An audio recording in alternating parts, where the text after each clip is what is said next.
نحمده ونصلي على رسوله الكريم أما بعد أعوذ بالله من الشيطان الرجيم بسم الله الرحمن الرحيم إن عدة الشهور عند الله 12 شهرا في كتاب الله صدق الله العظيم۔ اسلامی سال 1444 قریب الاختتام ہے۔ چند ہی دنوں میں انشاءاللہ اسلامی کیلنڈر کا 1445واں سال شروع ہو جائے گا۔ اس مناسبت سے معلوم ہوا کہ کچھ اسلامی کیلنڈر کے بارے میں بات کر لی جائے۔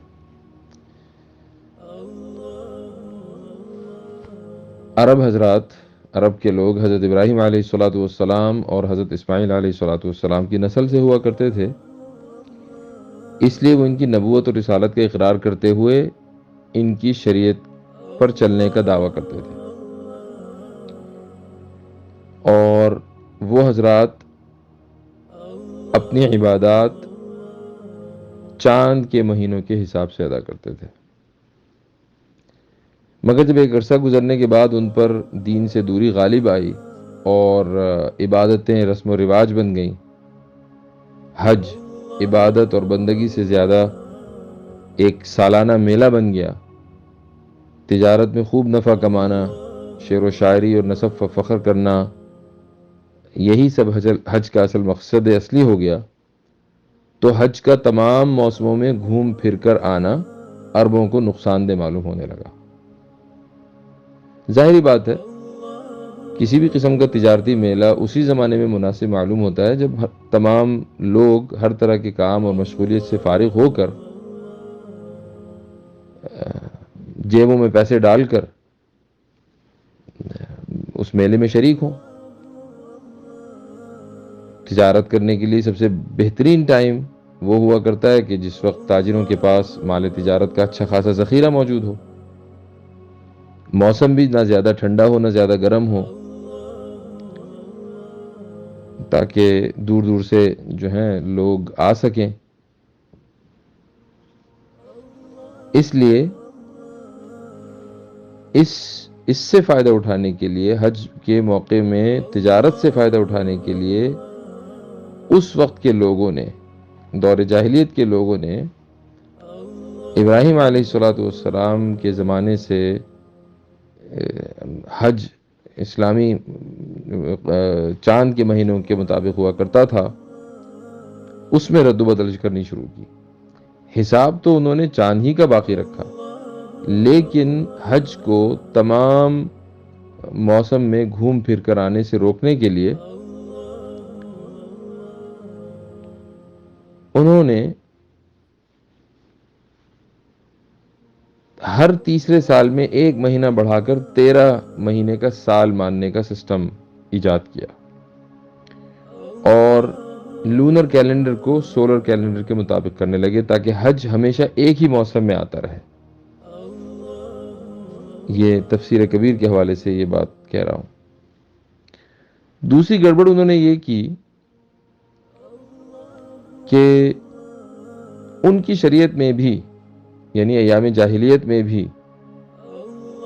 3 مہینے محترم مہینے قرار دیے جاتے تھے: ذی قعدہ، ذی الحجہ اور محرم، اور ان مہینوں کے احترام کی وجہ سے ان میں قتل و قتال کرنا، لڑنا، شکار کرنا، یہ سب منع تھا۔ مگر عربوں کے اندر جہالت غالب آ چکی تھی، لڑنا بھڑنا،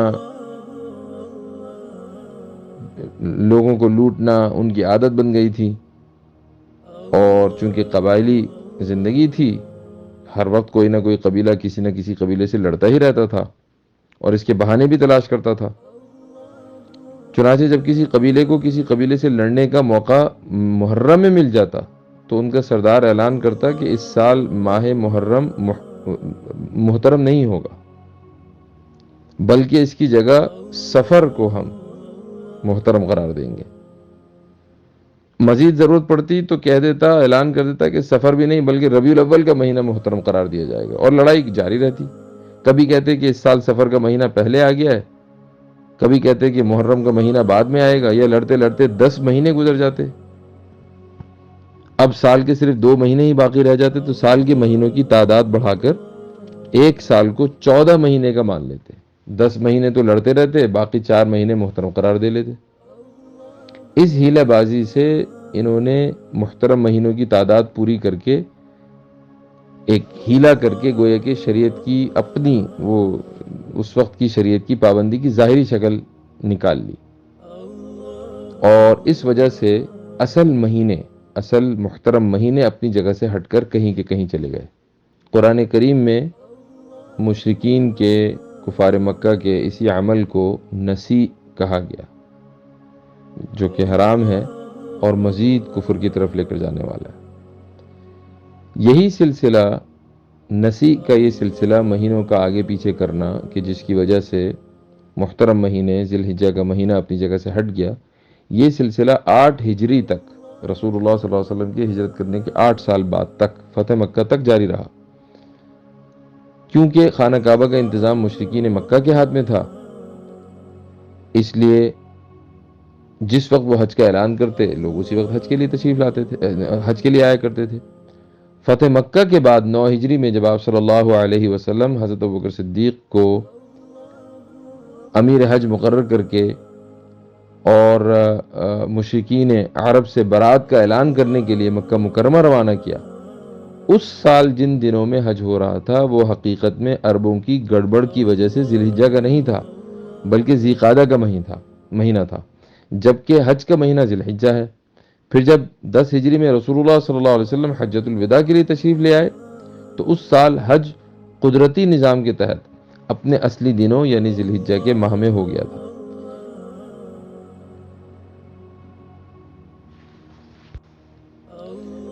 حجۃ الوداع کے موقع پر اسی وقت آپ نے منا کے خطبے میں اعلان بھی فرمایا تھا،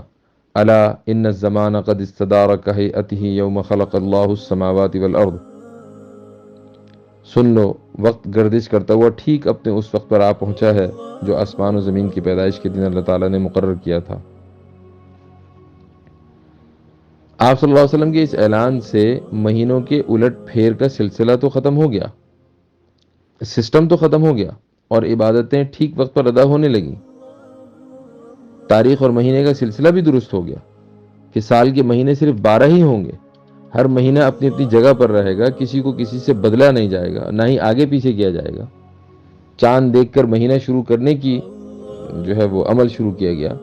اگلا چاند 29 کا دیکھ کر یہ 30 کی گنتی پوری کر کے جاری مہینے کو ختم کرنے کی پریکٹس شروع کی گئی۔ لیکن تاریخ اور مہینے کے ساتھ ابھی تک کوئی سن طے نہیں ہوا تھا۔ زمانہ جاہلیت میں کسی مشہور واقعے سے کسی سن سے جوڑ لیا کرتے تھے، جیسے عام الفیل، ابرہہ کے مکہ کو ڈھا دینے والا واقعہ۔ اسی لیے ہجرت سے پہلے کے واقعات میں سن کی تعین کے لیے تمام مورخین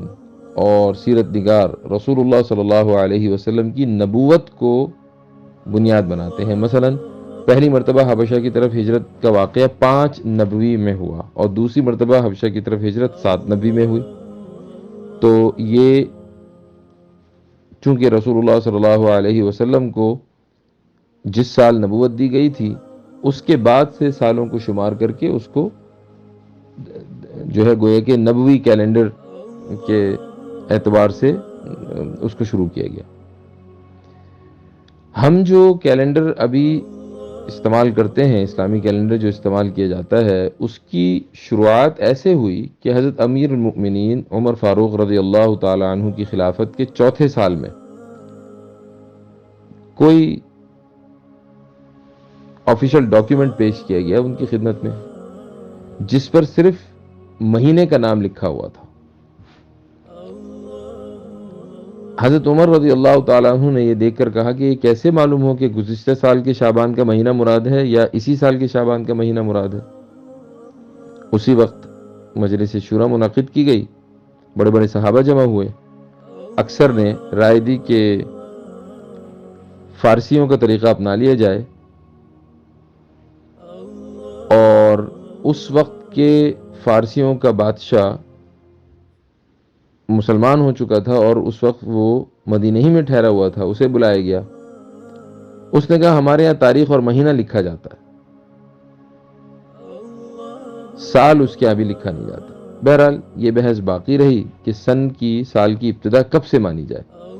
حضرت علی رضی اللہ تعالیٰ عنہ نے رائے دی کہ حضور اکرم صلی اللہ علیہ وسلم کے مکہ سے مدینہ کی طرف ہجرت کرنے کے واقعے کو اس کے لیے بنیاد بنایا جائے۔ اس پر سب کا اتفاق ہو گیا، لیکن رسول اکرم صلی اللہ علیہ وسلم 26 اور 27 سفر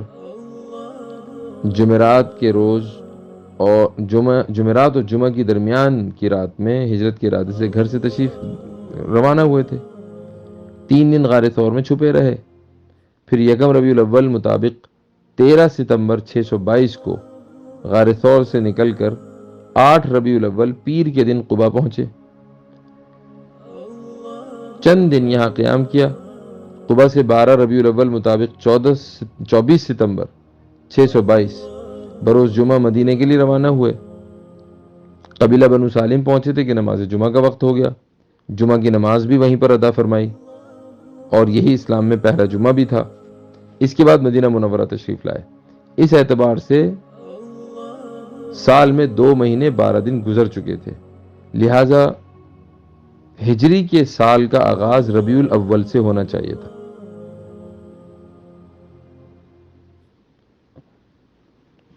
کیونکہ یکم ربیع الاول کو رسول اللہ صلی اللہ علیہ وسلم غار ثور سے نکل کر اصل ہجرت جو وقت جو شروع ہوا تھا وہ دیکھا جائے تو غار ثور سے نکل کر سفر شروع کیا گیا تھا، لیکن چونکہ زمانہ جاہلیت ہی سے سال محرم سے شروع ہوا کرتا تھا، اس لیے 2 مہینے 12 دن پیچھے ہٹ کر ماہ محرم سے ہی ہجری سال کا شروع کیا جانا طے پا گیا۔ اور علماء نے لکھا ہے کہ حضرت علی کے مشورے سے سال کا ابتدا ہجرت کے واقعے سے کیا گیا، اور حضرت عثمان رضی اللہ تعالیٰ عنہ کے مشورے سے محرم کو پہلا مہینہ مقرر کیا گیا۔ تمام صحابہ نے اس پر اتفاق کیا کہ قدیم زمانے کے مطابق سال کی ابتدا محرم ہی سے مانی جائے اور ذی الحجہ سال کا آخری مہینہ ہوگا۔ وآخر دعوانا ان الحمد للہ رب العالمین۔